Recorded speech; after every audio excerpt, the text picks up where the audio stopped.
pessoal, sejam bem-vindos à temporada 2021 aqui da Matemática Humanista. Eu sou Carlos Matias, hoje recebo aqui a queridíssima professora Célia Leme. Célia, querida, um beijo para você, seja muito bem-vinda. Oi, Carlos, boa tarde a todos e a todas que estão nos assistindo. Boa tarde, que a gente tem uma conversa muito legal hoje. Obrigada Muito. desde já pelo convite. Olha que lindo. Célia, olha que bacana, tá o pessoal do Brasil todo aqui te vendo, pessoal de Que Pernambuco, um resposta! monte de... Ih, rapaz, tá o Cássio Jordano, rapaz, olha, grande Cássio, já participou aqui de um programa aqui na Matemática Humanista Uau, sobre que educação e legal! estatística. Beijão pro Super Cássio, muito legal. Um Para grande todo mundo abraço. que está presente no chat, está a Ana Calef aqui, olha que Uau, lisonjeado por receber a que Ana. legal. Puxa, Obrigada, Ana, obrigada, ó, Ana. Obrigada pela beijo. presença. Olha que bacana. Tá a Denise Medina também aqui. Oi, Denise. Um Olha que show de abraço. bola. Bem-vindos a todos. Então, deixa eu chegar, vou apresentar aqui formalmente a professora Célia Leme, né? A Célia, ela é bacharel e licenciada em matemática pela Pontifícia Universidade Católica de São Paulo. Ela é mestre em educação matemática, doutora em educação em currículo, ambos pela Pontifícia Universidade Católica de São Paulo, tendo como estudo o ensino de geometria e a formação de professores. Realizou estágio pós-doutoral em História da Educação Matemática na Universidade Nova de Lisboa e na Université Paris 11, em 2015. Ela é pesquisadora do GEMAT, que é o grupo de pesquisa de História da Educação Matemática no Brasil, desde 2005, e é professora associada da Unifesp, né, a Universidade Federal de São Paulo. Atuou como professora permanente do programa de pós-graduação em Educação e Saúde da Unifesp, participou da organização das 5 edições do ENAPEM, que é o Encontro Nacional de Pesquisa em História da Educação Matemática, é editora adjunta do STEMAT, que é a revista de História da Educação Matemática desde 2015. Olha só que beleza. Célia, muito lisonjeado por poder abrir essa temporada da Matemática Humanista com você, para falar de um tema tão importante. Você que está lançando um livro nesse momento, um livro riquíssimo, que todo mundo que está agora assistindo ao programa vai ter acesso gratuito. E a gente vai falar sobre as histórias do ensino da geometria nos anos iniciais e sobre o livro, né? Então, para a gente começar o nosso papo, Célia, eu vi uma live que você fez sobre o livro. Por sinal, eu vou até compartilhar o link dessa live mais adiante no programa. Mas, na verdade, não foi nem nessa live, foi numa outra live também sobre o livro, sobre partes do livro que você fez. E eu achei muito interessante que você começa a sua fala diferenciando a questão da matemática escolar para a matemática científica. Você começa, tipo, oi, e já começa a falar sobre isso.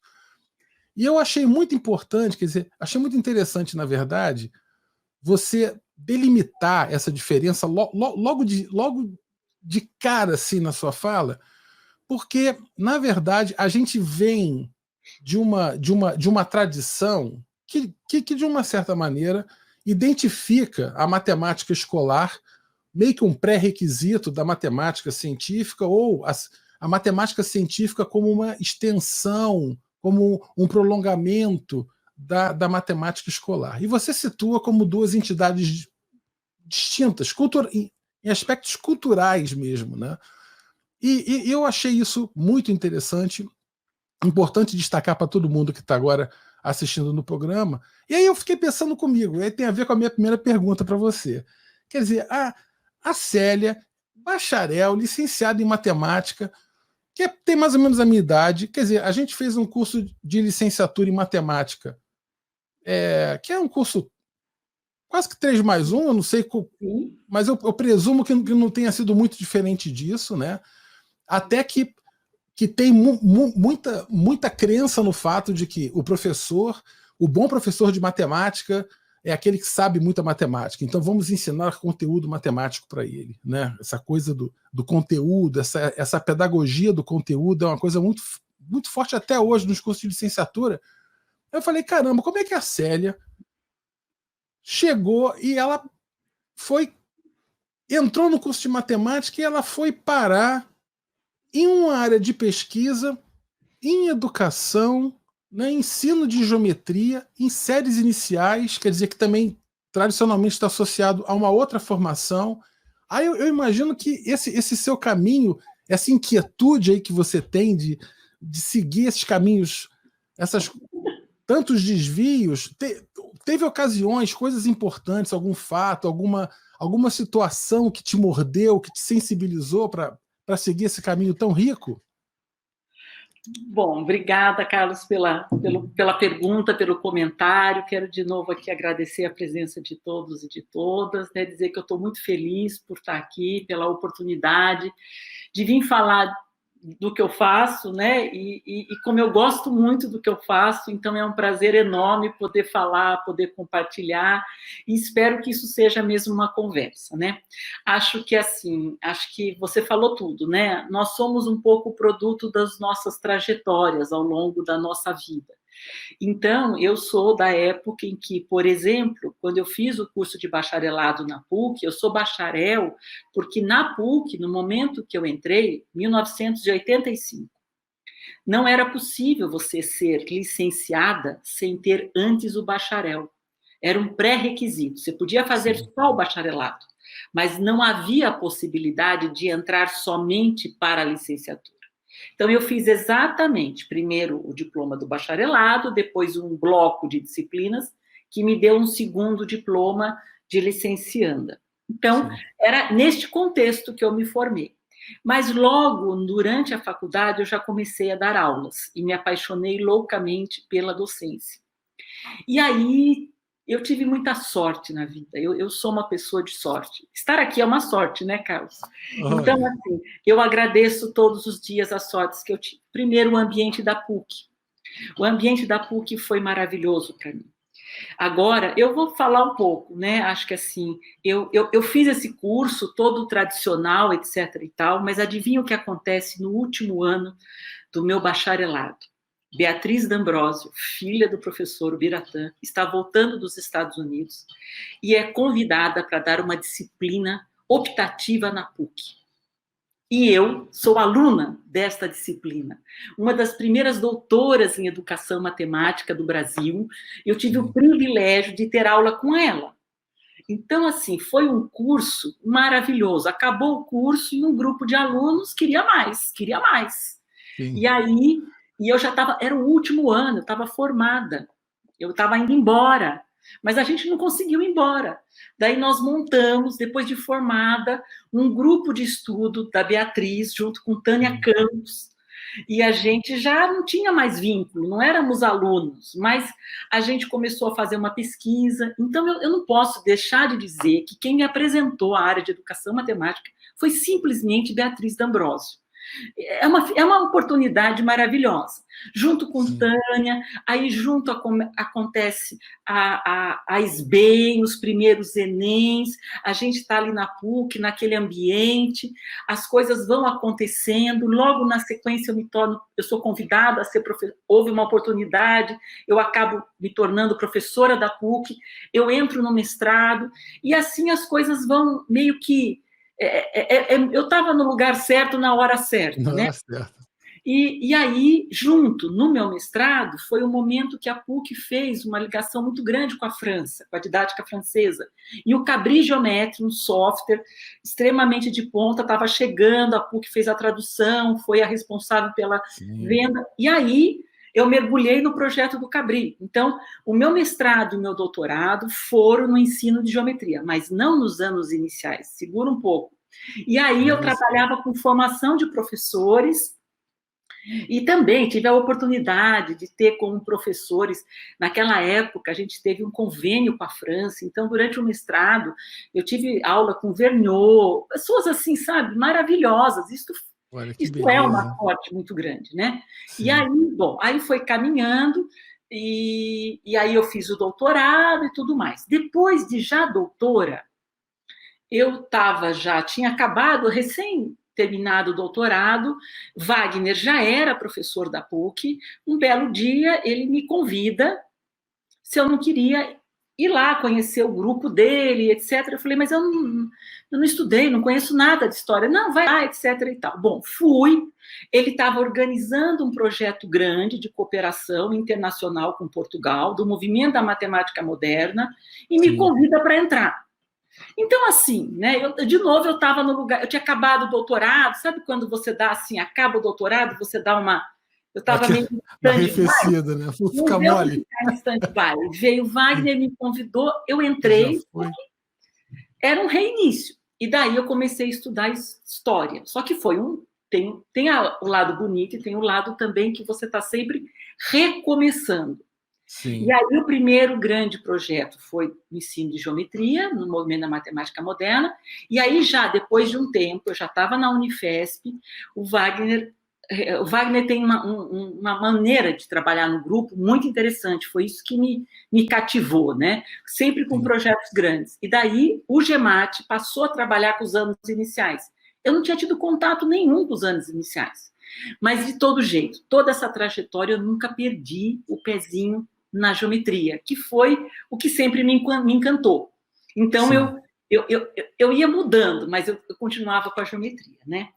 E acho que uma coisa importante que você falou também, essa questão que eu coloco mesmo, essa diferenciação, agora já falando da história, né, da educação matemática, que é onde eu estou nos últimos 15, 16 anos, e é justamente esta diferença, o que vem a ser uma matemática escolar e uma matemática acadêmica, né? Sim. E isto, até para a gente também entender, Carlos, o que é muito assim, existe a história da matemática, que é uma área um pouco mais antiga e já bastante, né, internacionalmente, já faz parte da formação dos professores de matemática, a história da matemática como uma disciplina na formação. Mas a história da matemática é entendida como dos conceitos matemáticos, dos grandes matemáticos cientistas que produzem uma matemática. A matemática escolar, a gente entende que é uma outra matemática. Claro que elas têm conexão, óbvio, elas não são totalmente, mas ela é gerada, ela é feita, ela é formulada em uma outra cultura. Ela é pensada de uma outra maneira. A prática de um matemático, né? O matemático tem um conjunto de matemáticos, eles se reúnem, tem revistas, tem congressos, eles produzem matemática, eles têm um fazer, um ofício de produzir matemática, eles vão debater a matemática, eles precisam demonstrar teoremas, enfim, tem a matemática aplicada, tem a matemática pura, eles estão neste métier, né?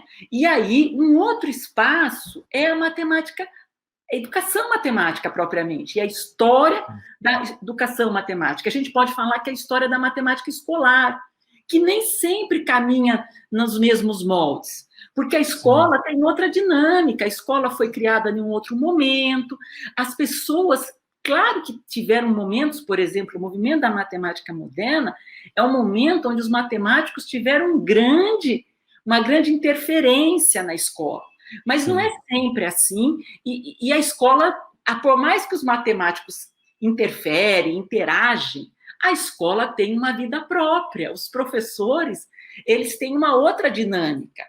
A revista que os professores leem é outra revista, os eventos que eles participam é outra dinâmica, né? Então, acho que nesse aspecto é importante. E o que o GEMAT, o que eu venho pesquisando ao longo desses 15 anos, é o ensino da matemática, a educação, como é que era ensinada a geometria, lá no século XIX, na escola, não é os grandes geômetras, na escola, como é que era? Tinha livro, não tinha livro? Tinha currículo, não tinha currículo? Como é que tinha escola? Como é que era essa escola, entendeu?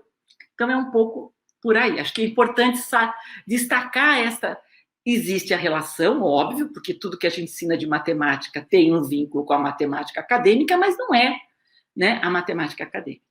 Sim, e o que eu acho bacana é que você ainda pesquisa o ensino de geometria nos anos iniciais, né? Quer dizer, que é ainda algo ainda mais na ponta ainda, quer dizer, ainda... E eu acho isso muito... mais distante, né? Do eixo da formação clássica tradicional que a gente teve. Mas uma coisa que eu estava pensando com os meus botões, sabe o que é, Célia? É que o que eu acho bacana é que, de uma certa maneira, quando a gente pensa na educação básica como um todo, sobretudo no que vem acontecendo no Brasil, digamos assim, nos últimos 25 anos, é uma fortíssima interferência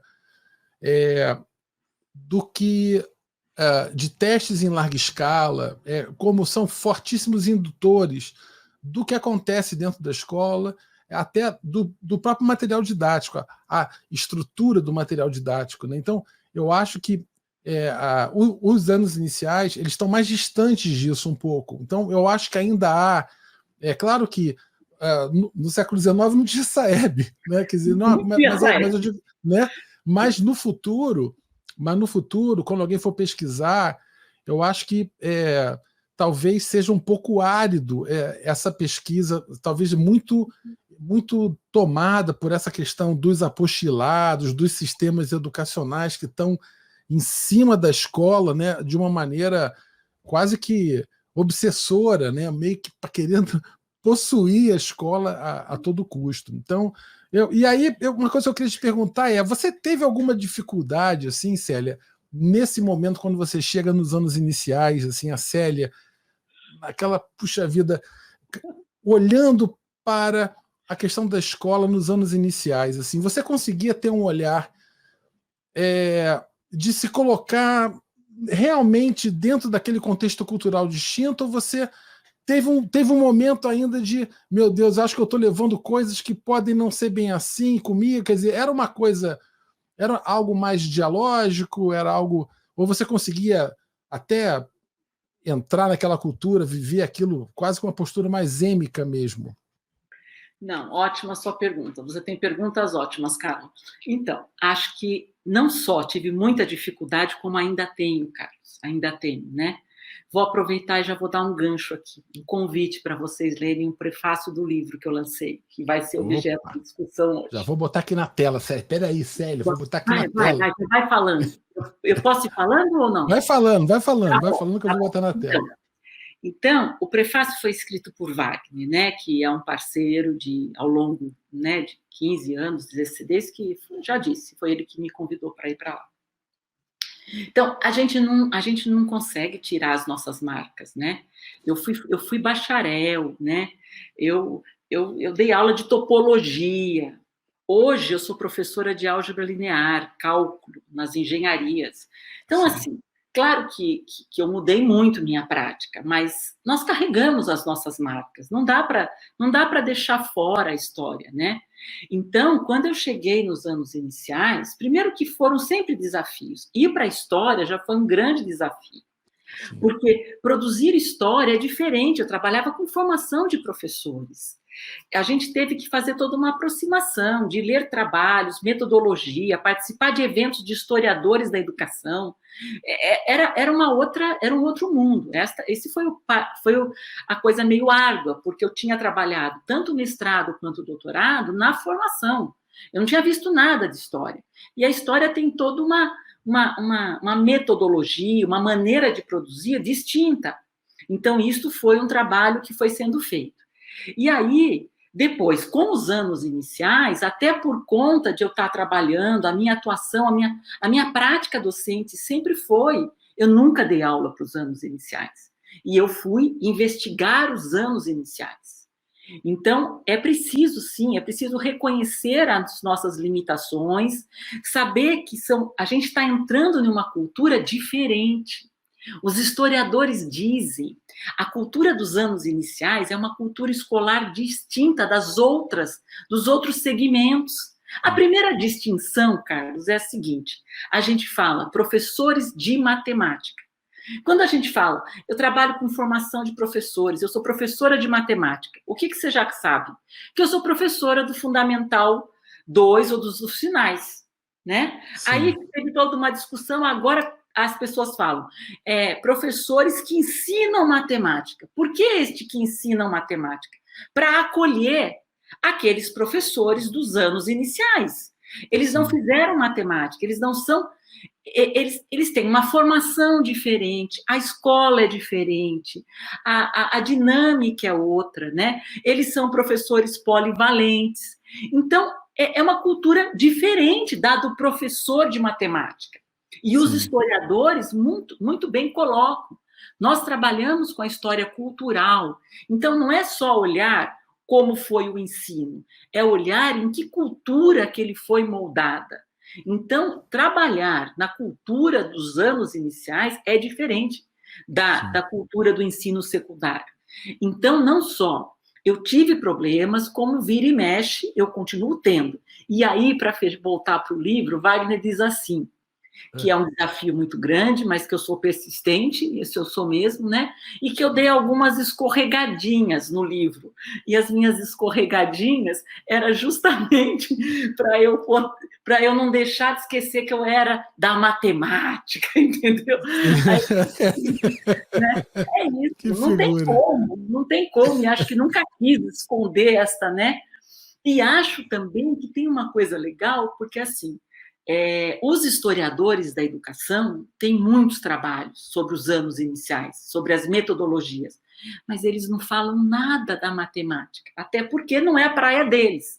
Sim. Então, cabe a nós, quando a gente entrou nesta seara, a nossa contribuição foi justamente de tentar trazer o que tinha de matemática. Então, claro que eu ia olhar a matemática. Agora, é olhar a matemática não com olhar de matemático, mas é difícil isso, né, Carlos? Assim, Olha, a gente é um escorrega, exercício, né? mas a gente não desiste. Fabuloso, fabuloso. Ó, tá aí o link, pessoal que quer baixar o livro. Olha só, é só pegar. Olha que moleza, hein? Pega o celular, aponta para esse QR Code agora, neste momento, já vai ser levado direto para o PDF do livro.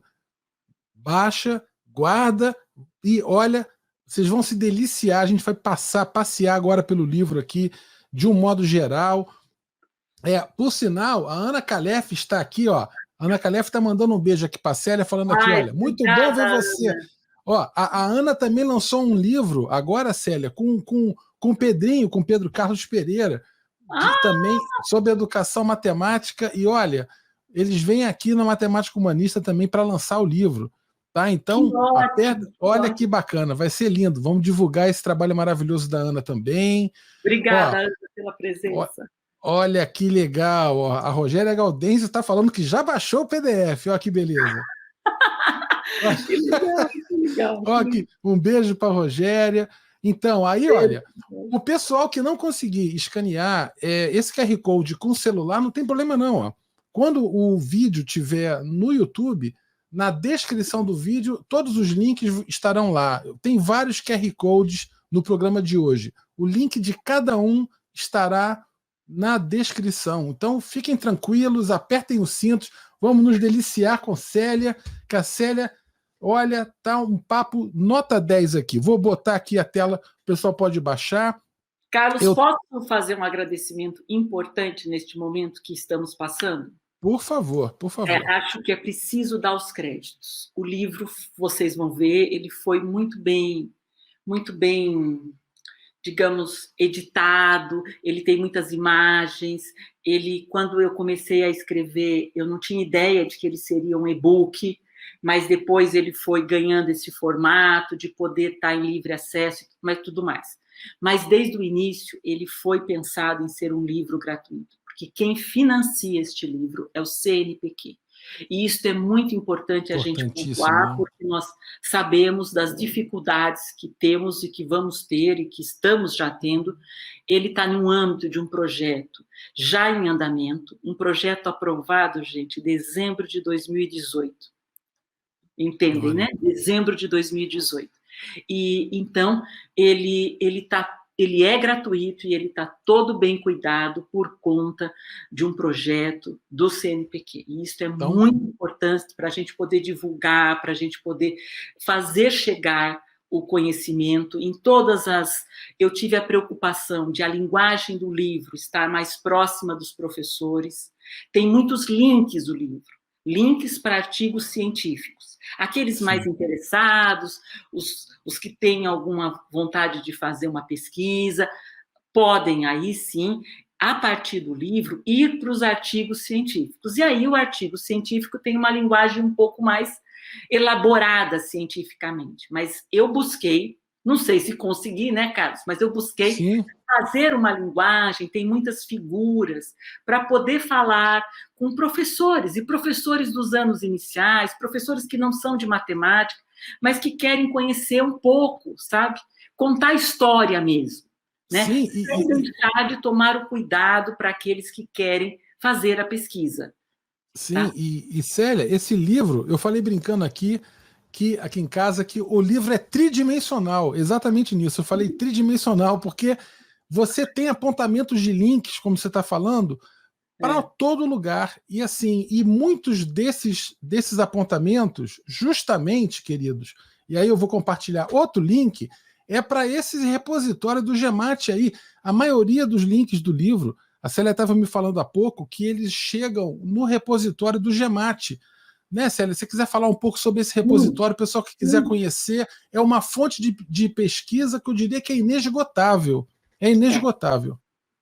Acho que junto com os meus agradecimentos, acho que a gente nunca, não posso esquecer, primeiro, né, as agências que fomentam o livro, né, e o grupo de pesquisa a qual eu estou inserida, que sem dúvida participa do livro. O livro não é meu, o livro é do grupo, entendeu? E ele só foi possível, o que eu fiz foi organizar, sintetizar, reunir, mas vocês vão ver que o livro tem trabalhos de meus alunos, de pessoas que não foram meus alunos, mas que estão no âmbito do GEMAT. E além de trabalhos já organizados, teses, dissertações, artigos, etc., tem as nossas fontes de pesquisa, que é onde a gente se debruça, porque alguém pode perguntar, mas como é que você sabe como é que foi o ensino no passado? Você olha para onde, Célia? Não, onde é que eu olho? A gente vai atrás de legislação, de programas, de livros, de cadernos de alunos, de revistas pedagógicas. A gente vai atrás desses documentos. É muito difícil encontrar esses documentos. Então, o trabalho que o GEMAT realiza é muito importante, porque é muito difícil encontrar. E aí, a hora que a gente encontra, a gente escaneia e a gente coloca, disponibiliza para todos, curiosos, pesquisadores. Então, assim, no livro eu vou contando, eu mostro uma capa de um livro, mas eu mostro só a capa, às vezes 2, 3 páginas. Se Sim. você é curioso e você quer saber, mas eu queria ver, como é que é esse tudo livro? lá. Você clica lá e vai para o repositório, você baixa o livro todo e você pode folhear o livro de 1829, né? E você vai ver como é que ele era. Você pode até falar, não concordo com a Célia disse que era disso aqui, agora estou olhando, ó. Então, isso é muito legal também, né? Então, é preciso dar os devidos créditos, né? Esse trabalho só é possível e ganha esta dimensão porque ele é feito de forma coletiva, em um grupo muito grande, e agora o GEMAT Brasil, então a gente tem, o repositório está cada vez maior, né? Ele é alocado na Universidade Federal de Santa Catarina, mas participam pesquisadores mandando documentos, né? De muitos lugares, né? Então, isso é muito legal. Então, realmente, né, é um trabalho feito coletivamente. Maravilha. Célia, então o pessoal Convido a quiser... adaptar também no repositório. Ó, é só apontar o celular para esse QR Code que chega lá. Falo, fique pessoal que não pegou o link, não fica preocupado. E esse link também estará na descrição dos vídeos. Se você está vendo ao vivo, ainda não está lá. Mas se você está vendo no replay, está vendo agora depois do dia que aconteceu, depois do dia 9, né? Você vai ver já na descrição dos comentários todos esses links desses QR Codes estarão já disponíveis lá na descrição do vídeo. Aí, Célia, vamos entrar nesse livro que eu estou aqui já mordendo o lábio inferior. Propaganda bastante, né? Eu já estou mordendo o lábio inferior de tanta ansiedade para chegar no livro. Vamos lá falar um pouco desse livro aí. E aí, o que eu achei bacana é que o livro ele tem 3 partes, né, Célia? Um que fala sobre desenho geométrico, um que fala sobre trabalhos manuais, e um terceiro que fala sobre a parte de medidas. Né? Eu vou deixar que você se aprofunde, se aprofunda em em cada parte como você achar mais conveniente. Mas eu queria destacar alguns pontos que eu achei muito interessantes, assim. Quer dizer, você começa falando do desenho geométrico, aquela coisa muito em cima da cópia, né, de você copiar, de você reproduzir. Mas você destaca, deixa eu só tirar aqui esse banner que está tapando ali o texto, mas você fala uma hora assim que isso eu achei muito incrível no livro, que teve, na virada do século, justamente, teve um evento internacional, parece que foi em Paris, que você fala, e que começou a haver não vou dizer uma disputa, mas um guerre-guerre, né, uma celeuma, uma discussão, né, política em torno da questão do desenho geométrico por régua e compasso e o desenho ao natural. Então, e isso eu achei incrível, achei muito interessante, porque é uma discussão entre o hard e o soft, e isso é uma coisa que está presente ainda hoje nos cursos de licenciatura, no curso de cálculo, ainda no curso de álgebra linear que você falou, quer dizer, isso meio que é um modelo de discussão, né, que se reproduz em diversos locais da formação de professores, etc. Então, eu queria que você pudesse falar um pouco sobre isso, porque e aí tem essa questão do discípulo parisiense, que é um conjunto de 12 cadernos. Eu estava lá vendo, lá na tese da Alexandra Câmara, depois eu vou até botar o link aqui para o pessoal conhecer também. Estava lá dando uma olhadinha, tinha o conteúdo de cada caderno desse do discípulo parisiense. Eu estava lá me deliciando na tese dela, achei muito interessante. E aí eu destaquei um texto, justamente, Célia, aqui do lado do seu livro. Né? Você fala assim: olha, parece ser evidente, na grande maioria do conjunto dos artigos, a caracterização da finalidade do desenho ao natural, como prática de educar o olho e a mão, desenvolvida no exercício da observação e do traçado. Porém, deve-se abandonar o desenho de figuras geométricas e, no seu lugar, inserir desenho de objetos naturais, familiares ao aluno. E eu achei isso um modelo. Quem está ouvindo aí no chat já deve ter visto nas universidades, na escola, discussões que se dão essencialmente em torno de colocar algo mais próximo do estudante ou algo mais centrado dentro de um conhecimento matemático mais duro. Se você pudesse falar um pouco, Célia, desse momento, eu acho que ele é muito representativo dessa primeira parte do seu livro. Então, é assim, né? Eu acho que o que Carlos está chamando a atenção é o momento da virada do século XIX para o século XX. Mas, na verdade, desde a metade do século XIX já começam a ter um embate, uma discussão. E sabe aonde começam essas discussões, Carlos? Começam nas exposições universais. As exposições universais começam na metade do século XIX. E o Brasil, mesmo com todas as questões e tudo mais, ele participa. Não participa de todas, mas participa. E ele está sempre antenado, viu, Carlos? A gente pensa Sim. que hoje o Brasil não tinha internet, não tinha nada disso, mas as discussões sobre o ensino, elas são muito antigas. E, apesar de não ter a conectividade que temos hoje, já havia uma troca.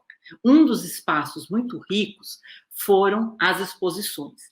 Então, já começa, teve uma exposição na Filadélfia, onde a discussão dos desenhos já acirrou porque já teve um grupo que foi mostrar os desenhos que tinham sido feitos, os desenhos que os alunos estavam indo muito bem, mas os desenhos não eram mais os desenhos geométricos, eram os desenhos naturais.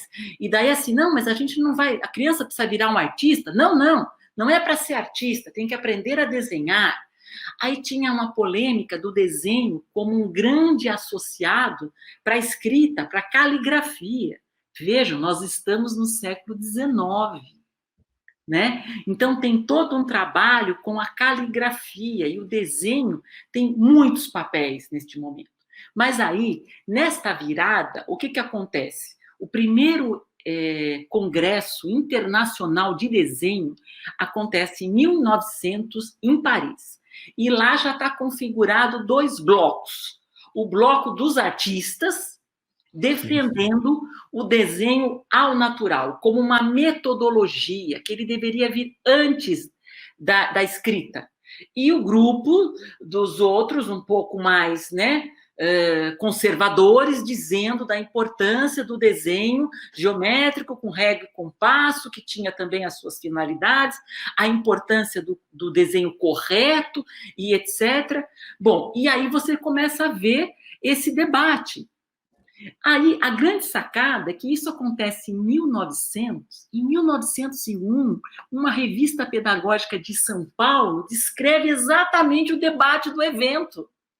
Não foi preciso demorar, claro que não foi, né, em tempo real, como agora. Sim. Mas, assim, um ano, meses depois, a gente estava tendo contato nas revistas pedagógicas do Brasil, né? Essas revistas divulgaram muito o que acontecia lá fora, né? Aqui, né? Era um grande instrumento. Claro, né, Carlos? A gente precisa tomar cuidado. A circulação das revistas não era tão grande quanto hoje, eram revistas mais concentradas aonde, Carlos? Em São Paulo, no Rio de Janeiro. Sabe aonde que tinha muita revista, muita coisa? No norte, Carlos. No Pará, no Maranhão, porque eles tinham contato direto com a Europa. E eles também tinham riquezas. Então, eles recebiam. Então, assim, tinha o norte como um contato grande, então eles traziam livros, eles tinham contato, né?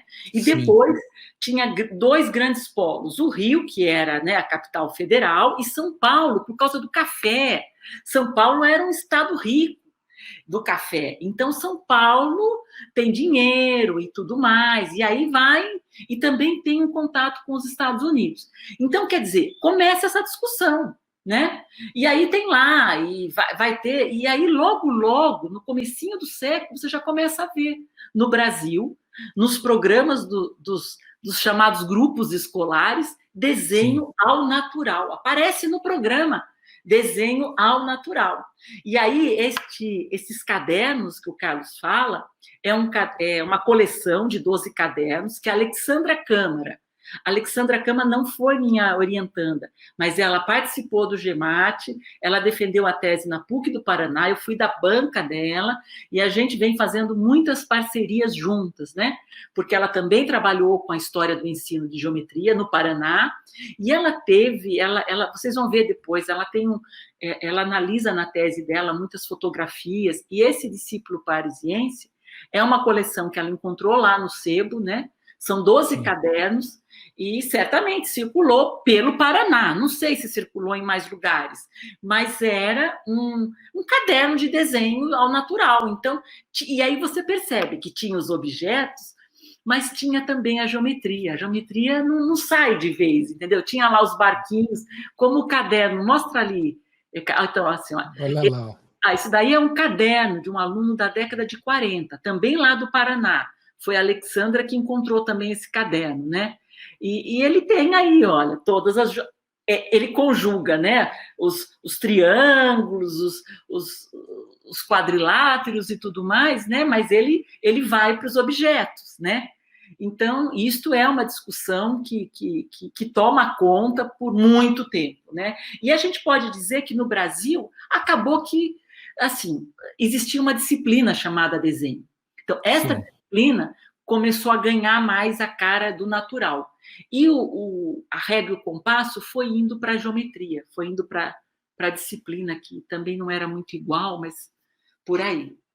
Maravilha. Ó, que bacana. Tem aqui uma outra coisa que eu ia te perguntar. Era justamente, avançando um pouquinho mais, o movimento da Escola Nova, aí tem a contribuição da Montessori, a questão do desenho decorativo. A gente vê um pouco dessa evolução da discussão, ela vai avançando, né? Então, a Montessori já está no momento, né? Apesar que ela é do começo do século, né?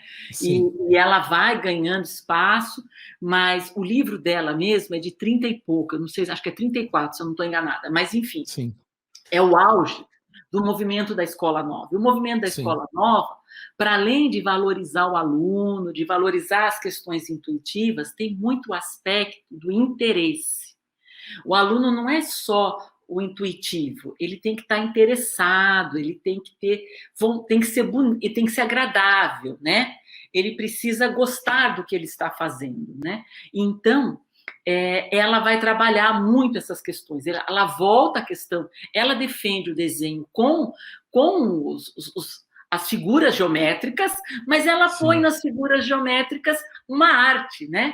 Então ela faz muito uso de cores, e ela diz que a criança, mesmo antes dos anos iniciais, na pré-escola, sabe? Hoje, no infantil, né? No ensino infantil. Então, você tem todo um trabalho proposto por ela que valoriza essa questão, né? E a gente vê esses vestígios até hoje, a importância de você ter aspectos decorativos, de você ver hoje, por exemplo, você vai num livro didático dos anos iniciais, você tem lá um estudo de quadros geométricos, né? É muito legal isso. E isso motiva as crianças. Você trabalha a geometria, você trabalha o desenho, mas junto com isso tem toda uma questão das artes, da beleza, né? E da decoração mesmo. Sim, fabuloso. Eu ia te perguntar uma coisa, Célia, que é botando um pouco assim, acelerando um pouco, um pouquinho mais para frente. Por sinal, acho que é algo que, assim, no seu livro você varre bem.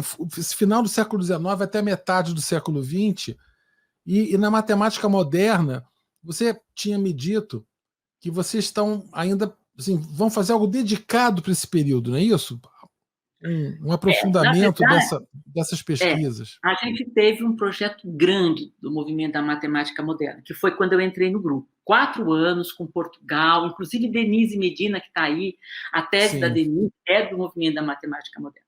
Mas, particularmente, especificamente no ensino de desenho, a gente não é que não teve nada de grande fôlego, né? Porque neste momento eu também estava no projeto, mas eu trabalhava com ensino de geometria no secundário. Então, os estudos que eu fiz de movimento da matemática moderna não se debruçaram sobre os anos iniciais. E aí, agora já tem. O grupo da Cristina Oliveira, lá da Federal de Juiz de Fora, tem trabalhado. Sim.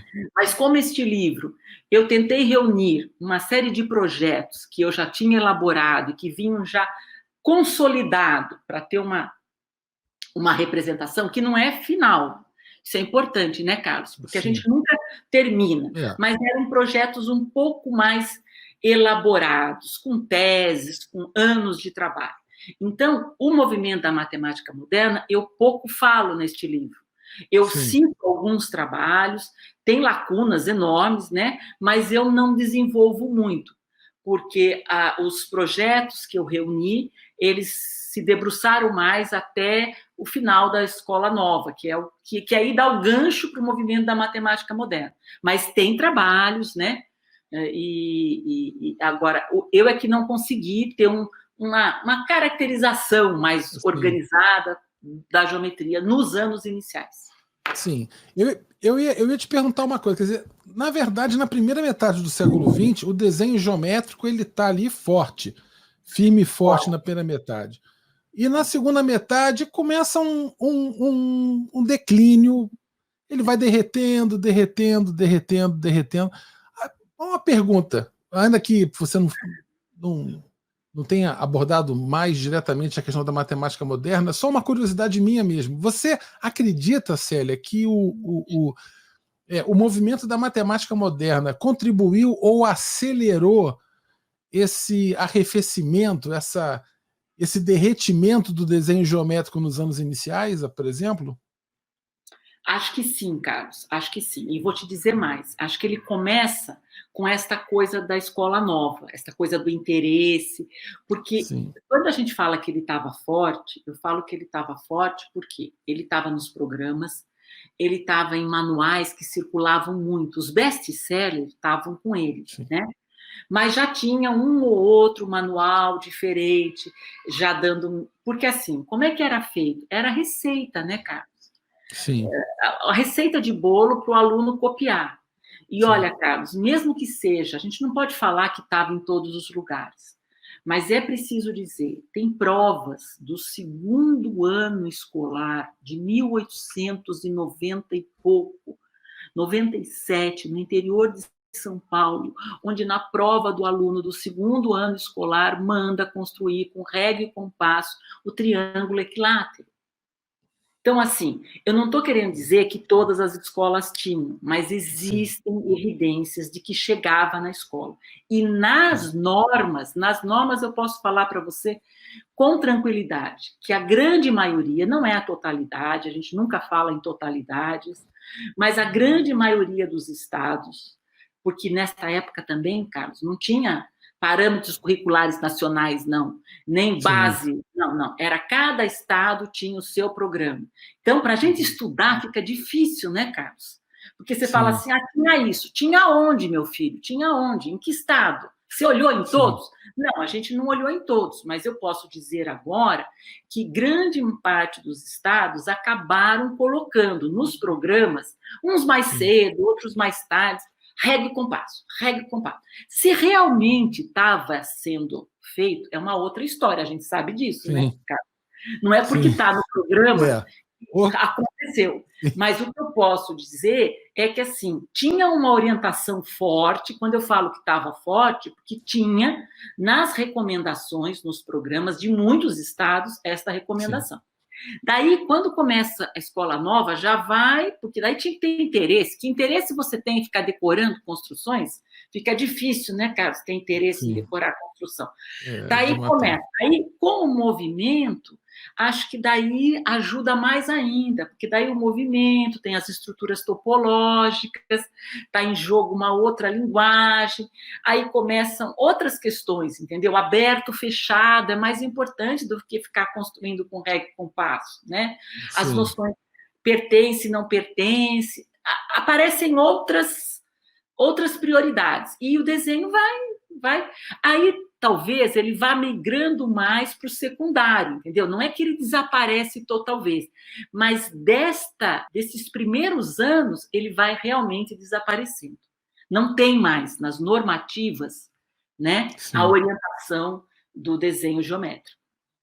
Maravilha. Célia, tem aqui uma pergunta bacana, que eu vou até colocar aqui já no ar aqui para a gente ver, que é da José Maria Soares. Olha só que bacana. Ela fala assim, olha, qual a herança ou legado da geometria que foi ensinada nos anos iniciais no século XIX ou no início do século XX para a geometria que é proposta atualmente?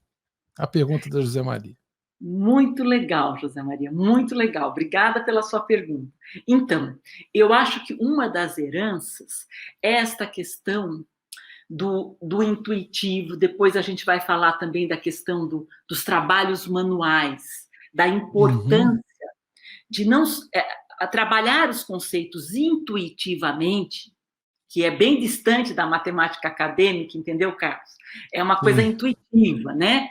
E para trabalhar a intuição, a representação é um elemento fundamental, o desenho ajuda, mas fundamentalmente uma coisa que fica muito forte são os trabalhos manuais, que assim, esta coisa de modelar, da cartonagem, de mexer com a argila, isso são coisas que começam no final do século XIX e que não estavam ligadas com a geometria e com a matemática, ela começa separada.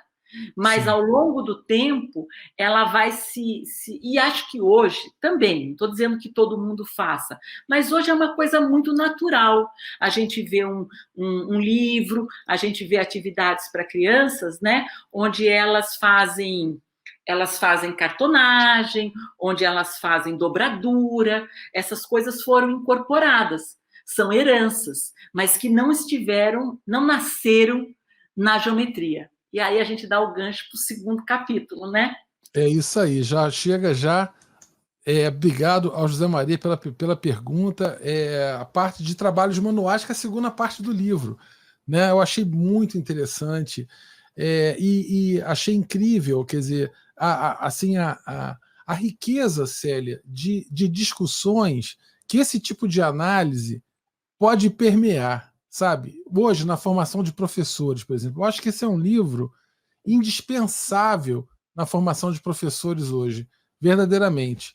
Queria mostrar aqui lá da tese, justamente da tese de doutorado, Célia, da Alexandra Câmara. Tem aí o QR Code, aí está na tela também. Pessoal que quiser chegar na tese da Alexandra, olha, só chegar com o celular, falo mais uma vez, o link vai estar na descrição do vídeo. E aí tem várias fotos aí, Célia, se você quiser comentar um pouco sobre elas. Então, os trabalhos manuais, eles começam na escola como uma disciplina separada. Tem tudo tem polêmica, né, Carlos? Tudo tem polêmica. Esta é uma outra herança, viu, José Maria? Né? Para a gente não ter desânimo, porque as coisas nunca chegam e estão abraçadas. Né? Então, assim, tem sempre o grupo da resistência. O desenho natural não chegou e foi entrando assim. Não. Tinha briga, tinha artigo, uns defendiam, outros eram contra, e assim vamos, né? E é isso que isto é o dinamismo, né? E isso é próprio da escola, Então, por exemplo, os trabalhos manuais têm toda uma discussão. Outra coisa, não é só Brasil, não. Quando a gente fala, são todos movimentos que estavam aqui, estavam na França, estavam nos Estados Unidos. Então, os trabalhos manuais acaba tendo uma disciplina de trabalhos manuais em vários países, né? E aí, na Suécia, tem uma escola de trabalhos manuais. Vai um carioca, Carlos, é mandado pelo governo brasileiro para ir fazer um curso de verão na Escola de Trabalhos Manuais, em 1891.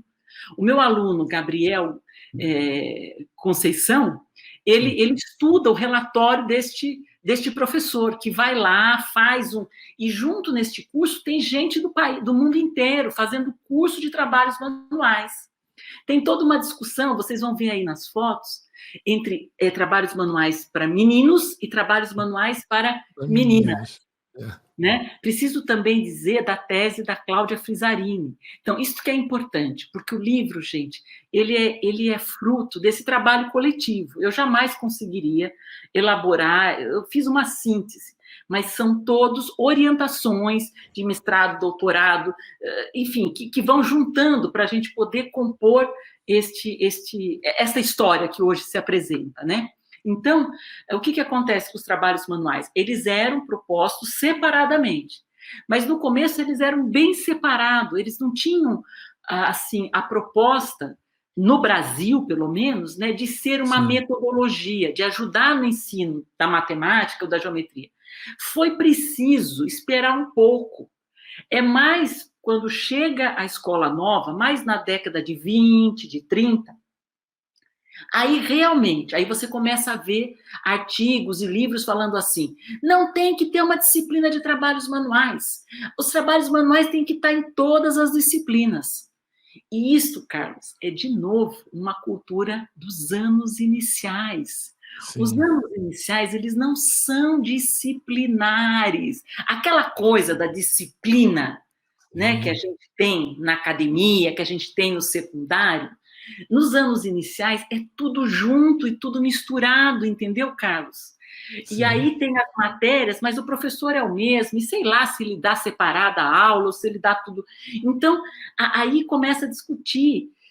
Olha, na década de 30 já tinha muito forte, não era com esse nome, mas sou eu que estou pondo, abaixo trabalhos manuais como disciplina.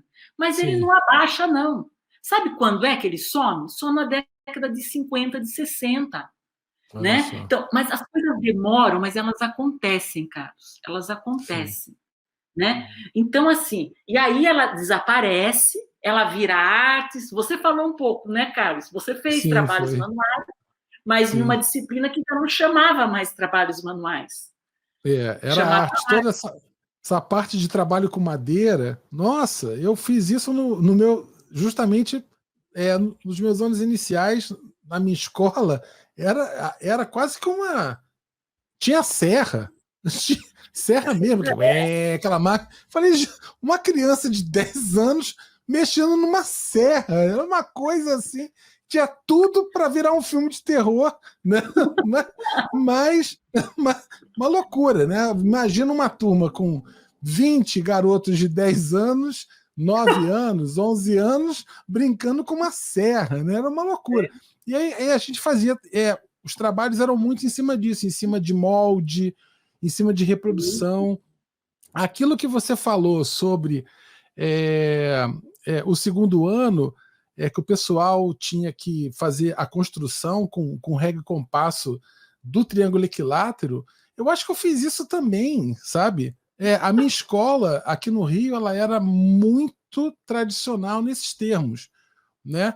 Tanto assim, pelo menos na parte dos anos iniciais, mas depois, quando chega no ensino médio, e até já no final do Fundamental, do que hoje seria Fundamental 2, já tinha a coisa do desenho geométrico muito forte, ainda com régua e compasso, tinha ainda, e no ensino médio, geometria descritiva. Olha isso 1982. Olha isso. Nós não somos tão velhos. Então, eu acho que é isso. Eu acho que é importante a gente ver aquela ideia romântica, Carlos, de que a escola não muda, não é verdade. Não é verdade. A escola muda, a escola cria, a escola se adapta. Né? Ela dá respostas. Às vezes não são as respostas esperadas. Ela tem problemas, sem dúvida. Ela segue com problemas, mas ela vai sofrendo transformações. Não é verdade que a matemática... E ela tem heranças, né? Eu costumo brincar que é um pouco como nós. Nós não somos os nossos pais, nem os nossos avós, mas nós temos heranças. Nós não somos uma coisa totalmente desconectada. Cada geração é um misto de heranças e novidades. Então, estudar a história é estudar continuidades e rupturas, porque a história é feita disso, né? E a continuidade nunca é bem contínuo, quer dizer, muda, porque mesmo aquilo que você falou, os trabalhos manuais, mas já não é exatamente, já teve ali uma mudança, uma adaptação, né? E olha só que bacana aqui, a Ana Calef está falando aqui, olha, tive a disciplina Economia Doméstica durante 4 anos, no final da década de 50. E bordado. Envolvia trabalhos manuais, desenho geométrico e bordados. Olha que fantástico isso, fantástico. Fantástico, exatamente. Economia doméstica, uma disciplina, exatamente. E era uma disciplina, né, de meninas, né? Olha que discussão. Aí eu fico pensando assim, olha, tem o pano para manga que dá para a gente falar hoje na formação de professores e na escola, o que a gente pode discutir. Pessoal, o negócio é o seguinte, ó. Eu vou voltar aqui, Célia, você me desculpe, eu sou meio caótico às vezes, mas eu vou voltar aqui na frente. Queridos, baixem esse livro agora, por favor. Ó. Pega esse celular aqui, aponta para esse QR Code, baixa esse livro agora. Olha só, não perde tempo não. Livro gratuito, PDF maravilhoso. O livro está lindo. O pessoal está falando aqui no chat que o livro está lindo. Olha aqui, ó. Olha quem está presente aqui, ó. Olha que show de bola, ó. A Tânia. E aí, Tânia? Legal, que graça. Obrigada, Tânia. Beijão para a Tânia. Tá lembrando, tá todo mundo curtindo a doidada aqui o programa da gente. Legal. Célia tem a bola toda. Tá com a bola toda. Aí baixa o livro da Célia aí também, da Célia e de um monte de gente, Célia. Um monte de gente, isso. É muito generosa e reconhece. Coletivo, é um coletivo, isso. É isso aí, um monte de gente, é a GEMAT, é a organização, é a CNPq, tá todo mundo junto aí contribuindo para essa obra sair. E olha, dezembro de 2018, hein? O juiz estava quase apitando, né? Estava quase apitando. Estava dando mais 3 minutos de acréscimos. E, ufa, ainda bem que você marcou esse golaço. Pois Célia. é. Vamos lá, então, ó. Vamos lá, aqui, deixa eu voltar para o lugar que a gente estava. Então, ó. Olha aqui, essa aqui é uma. Isso aqui eu queria. Tem essa coisa dos sólidos geométricos pendurados aqui para as crianças manipularem isso. Isso é Freubel, um alemão. Isto é maravilhoso. Isto era do jardim de infância. Tem todo um trabalho desenvolvido. Ele circula. De novo, o Rio de Janeiro, Carlos. O Rio de Janeiro era a vanguarda, né? Sim. Menezes Vieira foi o primeiro cara que fez o jardim de infância no Rio de Janeiro. Dizem que no Paraná já tinha um outro jardim de infância, né? Mas o primeiro jardim de infância no Rio de Janeiro é do Menezes Vieira. Ele era um cara que já tinha andado também pela Europa e tudo mais, e ele traduz o material do Freud. É muito legal. O Freud parte do princípio de que era jardim de infância. Então, ele fala os dons. Os dons são os brinquedos. A criança aprende brincando. E aí, este é um cilindro, uma esfera e um cubo. É o segundo dom. Ele elabora uma série de atividades mesmo para serem desenvolvidas com as crianças. É genial, é genial. Né? Eu Fabuloso, tenho que um beleza. artigo que eu acabei de terminar a gente acabou de submeter para uma revista, eu e a Alexandra, sobre os brinquedos do Freud. É genial. Pô, que legal. Quando sair, manda aqui o link para Mando, a gente mando, divulga. mando, cara. Ó, que beleza.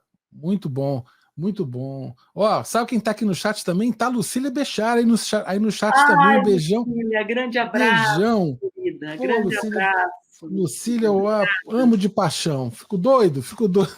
Ela está presente, fico todo feliz aqui.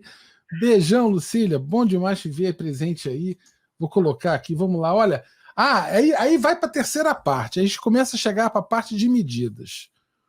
E aí a gente. Isso eu achei incrível, achei muito interessante a parte da taquimetria, Célia, né? E aí tem o trabalho, você tem um trabalho que você, por sinal, produziu, e aí você destaca lá no seu livro, até tem um parecer que o Rui Barbosa deu justamente a importância desse parecer sobre a questão da taquimetria, e tem o trabalho do Lagu. Eu queria que você falasse um pouco sobre essa terceira parte do livro para a gente. Então, essa terceira parte vai falar um pouco sobre medidas. Também eu tive uma orientanda, a Deoclésia, que trabalhou, o Marcos Denilson também foi orientando do Wagner no grupo. Então, assim, tem muita gente, né? Sim. Mas a questão da taquimetria foi uma defesa do Rui Barbosa. Rui Barbosa fez um parecer, 1882. Né? É a chegada do método intuitivo no Brasil. Né? É a chegada da psicologia na escola. Né? Bom, primeiro que está começando a formar a escola, não tinha essa coisa da escola, está tudo junto, né? A ideia de escola, a ideia de grupos escolares, a ideia de prédios, a ideia da formação de professores, porque outro parênteses, Carlos, no século XIX, a gente teve um abre e fecha de escola normal, sabia? A escola Sim. normal que vai formar professores só vai realmente engrenar no final do século XIX. Tiveram poucas experiências, São Paulo, Bahia, não sei o quê, mas abria, fechava. Então, ela vai ganhando forma, ela vai ganhando cara no final do século XIX. E aí, Rui Barbosa vai ser um grande defensor da taquimetria. E a gente vinha lendo, vinha fazendo estudo, e a taquimetria, o Rui Barbosa diz o seguinte, que era um ensino intuitivo aplicado às medidas diárias e volumes. Estas são as frases dele. Sim. Então, a gente interpretava que taquimetria era isso, era para ensinar área e volume, tarará, a gente fazia... Bom, o tempo vai passando, e eu tive a felicidade, depois do meu pós-doc, isso foi já retornando, 2017, eu retorno à França, num outro projeto, e junto com Marc Mognon, que foi um professor lá que também participou do projeto de cooperação Brasil e França, a gente veio se debruçar de novo sobre a taquimetria. E aí a gente vai estudar um pouco mais, né, e ver da onde que ela vem. Então, ela vem do Legault, e aí, veja só, esse cara é um engenheiro que vai para a Itália, final do século XIX, e a taquimetria, esse nome, sabe da onde vem? De taque, de rápido, medida rápida, igual taquicardíaca, entendeu? Medida rápida. E por que rápida? Não nasce para a escola, nasce porque ele tinha que formar engenheiro rápido lá na Itália. Ele foi para lá, ele precisava rapidamente, e aí ele faz uns manuais em 3 lições. Em 3 lições, os caras tinham que saber calcular área e volume, e de forma rápida. Então, é genial o trabalho dele, E aí a gente vai vendo, começa lá, daí depois os franceses vão pensando que essa ideia também intuitiva pode ser usada no primário, e daí ela vai indo, e rapidamente ela já chega no Brasil. Então, é muito louco a gente pensar que estava acontecendo lá na Itália e Rui Barbosa já estava aqui e já estava circulando, né? Então, olha as cores. E eu ainda brinco, viu, Carlos, que acho que ele era da Mangueira, né? Sim, Porque era. ele, Eu pensei nisso aqui. Carlos, Verde e rosa. ele diz que ele usa verde e rosa, não é por acaso, ele faz um estudo, porque são cores que combinam harmonicamente. Então, Que tem uma fantástico. preocupação com a beleza. E ele diz que combina rosa e verde. Então, veja, isso final do século XIX, gente. Livro colorido. Isso é coisa rara neste momento, É. né? Fantástico, fantástico, E fabuloso. aí vai, né? Vai chegando, vai vindo. E, claro, sempre são apropriações. Né? Eles cruzam, chegam no Brasil, passam por outros lugares, e cada um vai fazendo as suas devidas leituras e releituras, né? Maravilha. Pessoal que está presente no chat aí, que quiser fazer perguntas, agora é a hora. Pode começar a fazer as perguntas, podem começar. Já tem pergunta aqui. Deixa eu só antes, que eu não posso me esquecer, o pessoal que quiser saber um pouquinho mais, particularmente sobre esse período, isso que agora a Tânia estava falando, ela escreveu um artigo em 2018, que é a História da Educação Matemática e a Formação dos Professores Primários, ensino de medidas, que está também boa parte no livro, mas eu digo assim, é legal para o pessoal conhecer, quem quiser ler, tá o QR Code aí. Tem pessoal perguntando como é que eu. A Josimere está perguntando assim: não tem o app para QR Code, como é que eu posso ter acesso? Calma, só espera um pouquinho. Lá na descrição do vídeo, os links vão estar lá, é só você clicar. Vai acabar o programa, eu vou colocar, incluir esses links todos lá na descrição. Tá bom, Olha, Josi? qualquer coisa que você tenha, não conseguiu, pode me mandar um e-mail, enfim, a gente ajuda. Eu não sou expert em tecnologia, mas não consegui baixar, enfim, dá um berro e a gente ajuda. E a gente chega lá. Ó, tem duas perguntas aqui da Lucília. Ô, Célio, olha que bacana Tá. aqui. Vou botar aqui a primeira pergunta da Lucília. Olha, com a matemática moderna, vem o grito de abaixo Euclides, né? As geometrias não euclidianas, as geometrias por transformações e a topologia, isso tudo sumiu? Então, Lucília, eu acho que sumir, as transformações não, né? Mas as topologias, etc. E isso é alguma coisa, Lucília, que eu quero que é a minha fase atual agora, que eu vou tentar não fazer um desvio, mas eu vou voltar um pouco, como eu fiquei muito tempo trabalhando lá com esse passado. Claro que tem mais coisa para fazer, o trabalho nunca termina. Mas agora eu vou tentar, então, este artigo e alguns outros foi que eu comecei, mas é muito recente, olhar um pouco, porque eu fiquei distante das discussões de hoje, mesmo da base nacional curricular, dos livros de hoje. Eu tenho contato, mas um contato não no âmbito da pesquisa. Então, agora, esta é a minha ideia, de começar a olhar um pouco os livros, a base nacional curricular, e como é que esta história, essas heranças, entendeu? Elas estão, não estão, como é que elas se apresentam, né? Mesmo que eu vou ter buracos aí, né? A gente tem muitos buracos, mas a gente vai fazendo. Então, o meu objetivo agora é começar a voltar um pouco a dialogar com os dias de hoje, com a formação de professores. Então, é alguma coisa. Até o livro tem um pouco essa função também, de ir se aproximando da formação dos professores. E deixo aqui o convite para quem estiver assistindo, quiser me convidar para ir para um espaço menor, às vezes, a professores de pedagogia, de licenciatura em matemática, que queiram comentar o livro ou outros assuntos, eu fico à disposição. Eu disse que este ano eu vou dar um... E ainda mais na pandemia, a gente tem essa facilidade, né? De estar participando de aulas em diferentes lugares sem sair de casa. Então, deixo aqui a minha disponibilidade e aberto o convite. Mandem e-mail para mim.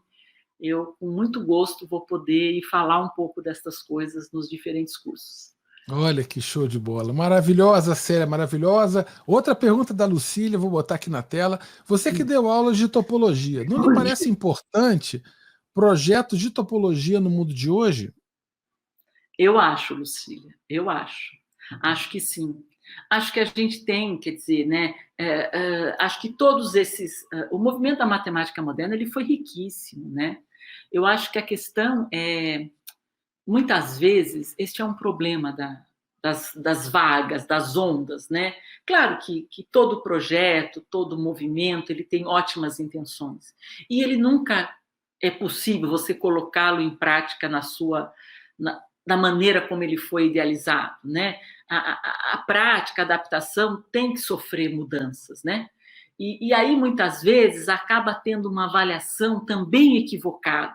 De que foi um absurdo. Não, não, não. Tem muitas coisas. Todo momento tem contribuições e tem problemas, né? Então, eu acho que, muitas vezes, acaba se ficando com uma ideia de que fracasso do movimento da matemática. Eu não gosto dessas expressões, particularmente. Nem do fracasso, nem do abandono. Quem conhece história acha que não é assim. Nada se abandona, nada se fracassa e também nada é completamente cheio de êxito. O que a gente precisa é ir em cada momento, né, sabendo olhar, depurar aquilo que realmente. E acho que a topologia, só que talvez da maneira como ela foi inserida, talvez, claro, precise de ajustes, mas ela pode. Essa história está cheia de elementos ricos para a gente readaptar para os dias de hoje. Não reproduzir, mas readaptar. E outra coisa, agora a gente tem ainda a tecnologia a nosso favor, né, Lucília? Então a gente pode conjugar outras ferramentas que não tínhamos tão disponível no movimento da matemática moderna, né? Sim, uma coisa que ia comentar, Célia, assim, o famoso livro, justamente lá do Morris Klein, que ele coloca lá O Fracasso da Matemática Moderna, o nome original do livro em inglês é Why Johnny Can't Add, porque João não consegue somar, né? Não consegue adicionar, né? E aí a tradução, ela foi completamente. Eu queria entender, por exemplo, qual foi o contexto desse tradutor, mas a gente nunca vai saber, eu acho. Eu não Se sei, tinha alguma questão, mas enfim. Eu acho que ele não foi feliz. Ele não foi feliz, né? Eu acho que nem ele tinha noção do que ele estava fazendo, mas eu acho que esses rótulos, né? E acho que é uma coisa muito importante. Tem um historiador, Mark Bloch, que fala o seguinte, que o historiador, ele não é juiz. Ele conta a história, mas ele não é juiz para falar o que fracassou, o que deu certo. Ele não avalia. Ele conta, né? E aí cada um de nós é que vai avaliando e reavaliando a partir do relato, a partir, né? Eu concordo muito com isso. Olha aqui, tem uma pergunta aqui para o Everton, que ele diz ser justamente uma combinação, uma extensão daquela pergunta do José Maria, que ele fez sobre o século XIX.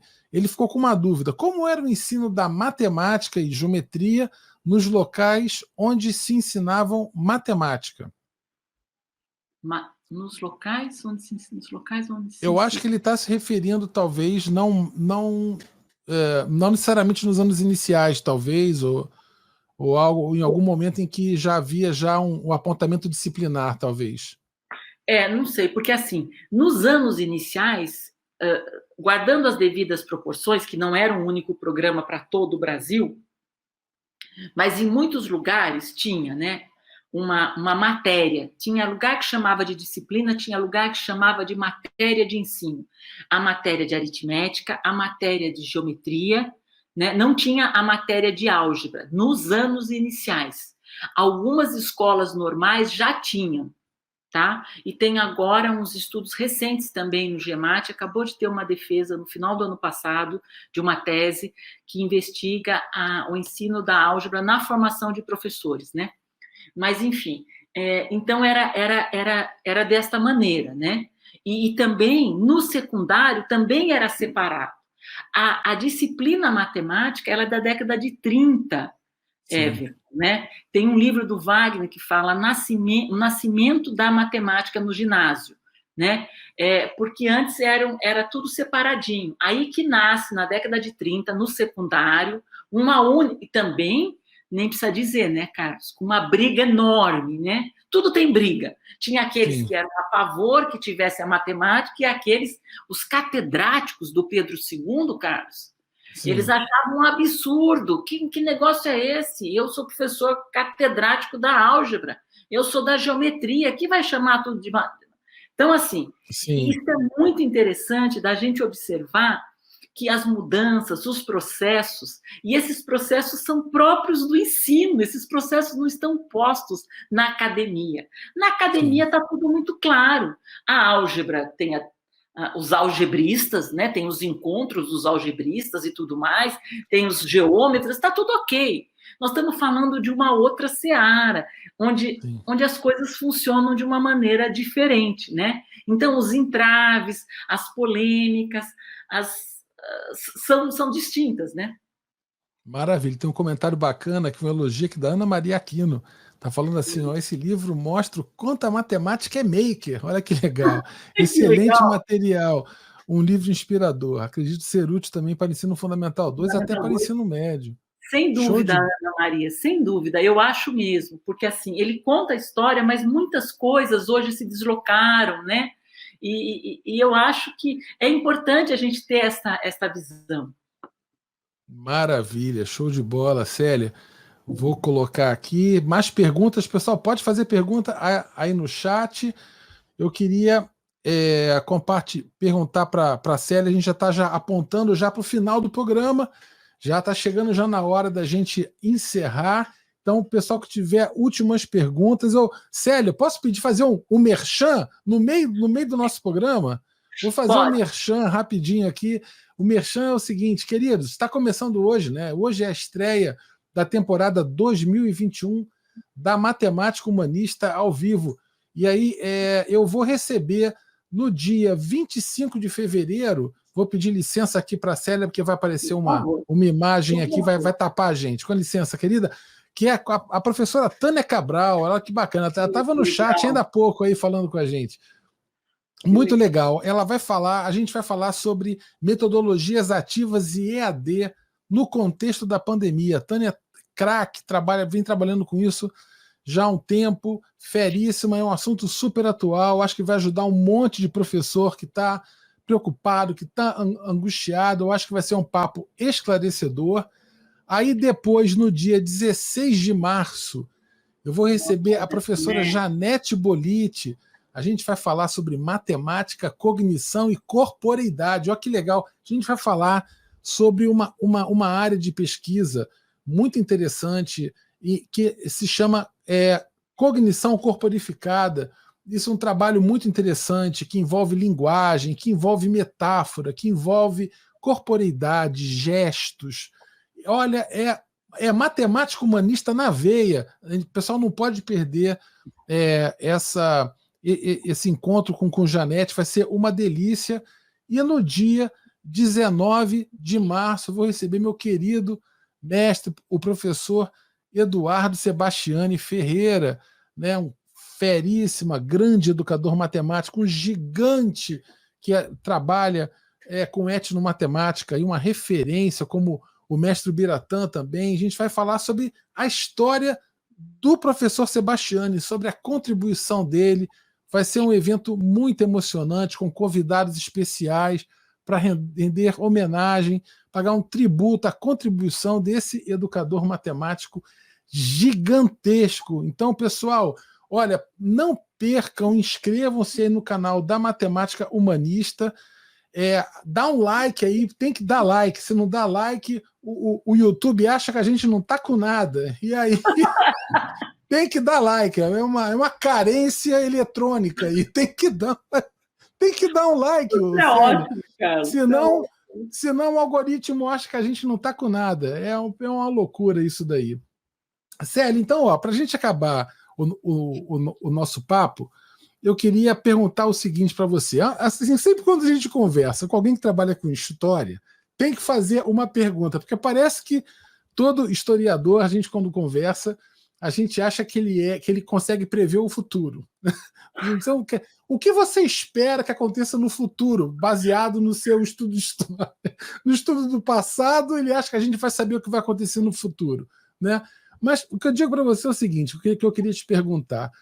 Você, como pesquisadora em história da educação matemática, né? A gente teve um século XX que foi muito rico. Eu digo em termos de mudança, de reformas educacionais, que foram assim reformas, muito das quais assim elas até conseguiram se dar porque elas se deram, digamos assim, em um contexto político aonde havia uma grande centralização de poder, uma grande centralização política, e aí havia alguém responsável. Euclides Rocho está à frente disso. Euclides Rocho tem, por exemplo, um bom trânsito com quem está no poder, então ele teve uma autonomia, está na mão de um. Quer dizer, essa facilidade de propor reformas. Então a gente teve vários movimentos, várias rupturas, várias mudanças, eu vejo, hoje a gente passou por a gente teve a matemática moderna, agora teve BNCC, de uma certa maneira, acho que a gente nunca falou tanto sobre currículo como a gente falou agora, ainda que tenha sido uma coisa meio fake em uma série de sentidos, mas, ok, a gente está tendo agora uma outra referência. Isso vai impactar a formação de professores, isso vai chegar na escola, isso vai impactar tudo. Você, aí que vem a pergunta de tentar prever o futuro, mas você pode me mandar para o inferno, não tem problema. É o seguinte, Célia, você acha que... Estava tão bom até agora, cara. Você acha que o ensino de geometria...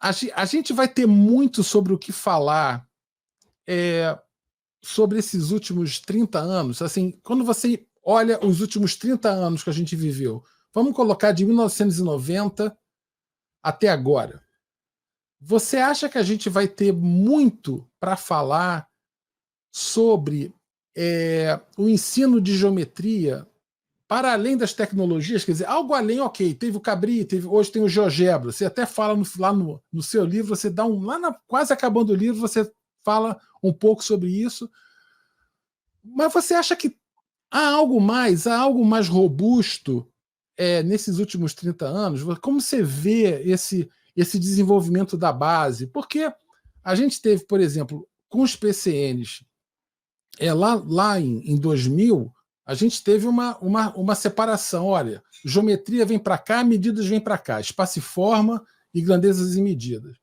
Então, eu até aprendi uma coisa no seu livro, parece que São Paulo já tinha feito isso lá atrás, muito antes. Lá eu atrás, aprendi.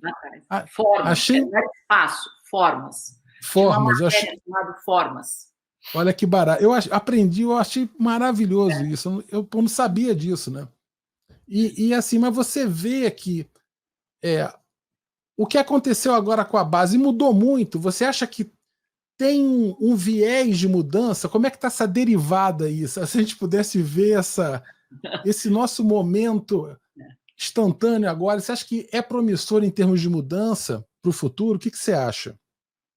Então, Carlos, eu acho que assim, como eu te falei, eu estou muito longe. Eu estou voltando agora e justamente este ano é um ano que eu vou, inclusive, vou fazer um novo pós-doc com formação de professores, justamente para poder estudar um pouco, porque eu realmente não venho me debruçando, mesmo as discussões da base, sim, né?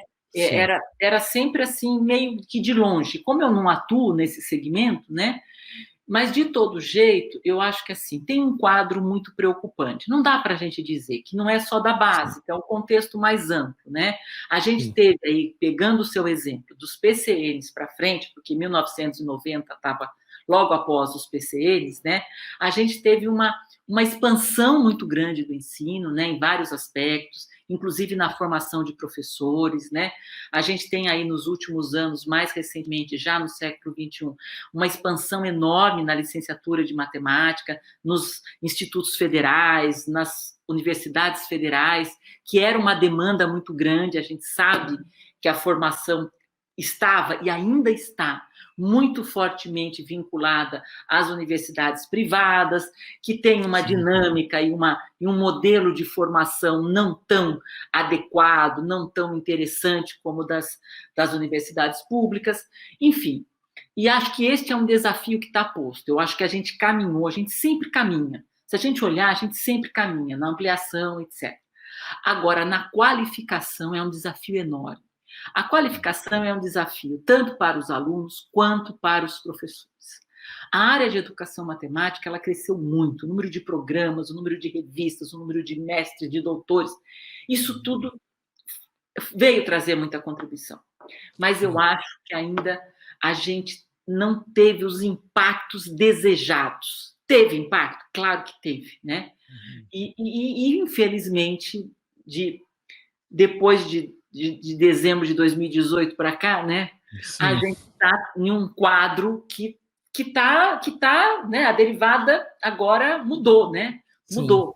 E aí a gente se preocupa, né? Mas eu acho que a história também nos ajuda, se por um lado é ter a preocupação, ter a dimensão da seriedade do momento que vivemos, né? E por isso que eu acho muito importante reforçar ações, a importância dos projetos, a importância da pesquisa, a importância da verba pública para a educação. Eu sou uma grande defensora disto, né? Sim. Esse livro saiu porque eu estou na universidade pública faz 11 anos e desde que eu entrei na universidade pública eu venho trabalhando com projetos de pesquisa financiados, então isto é um privilégio da universidade pública, né? E aí, então, tudo isso é muito importante, né? Mas o quadro que se configura, né, já nos últimos 2 anos, não é este. Por outro lado, a história nos ensina que a gente passa por esses períodos, né? A gente não pode desanimar, a gente não pode perder a esperança, a gente não pode deixar de acreditar e deixar de trabalhar, porque essas são ciclos, né? Nós já passamos por situações mais difíceis, né?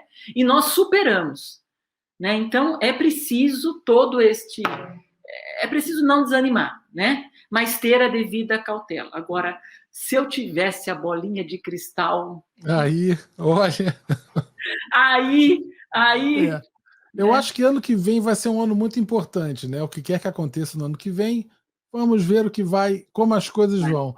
Mas e ainda com tudo isso, né, Carlos? Uma pandemia. Então, assim, eu particularmente, Carlos, agora para fechar mesmo, né? Sim, até eu digo assim, né? O livro foi a minha vacina, Carlos, né?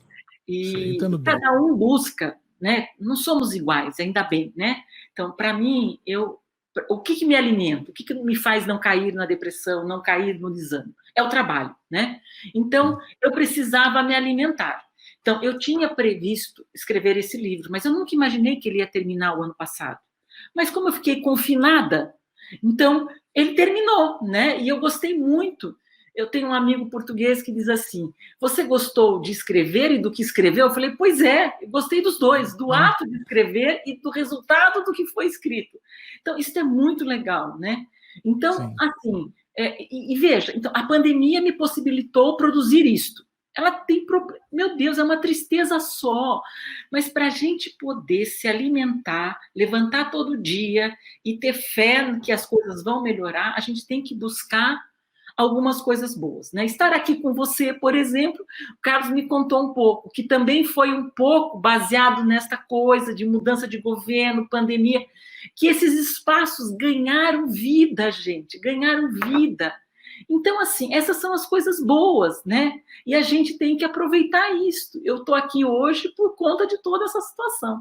E agradeço demais, Carlos, todos que estiveram aqui, porque foi muito legal o bate-papo, eu gostei muito. Obrigada mesmo, obrigada mesmo. Maravilha. Célia, eu te agradeço. Ó, valeu, pessoal.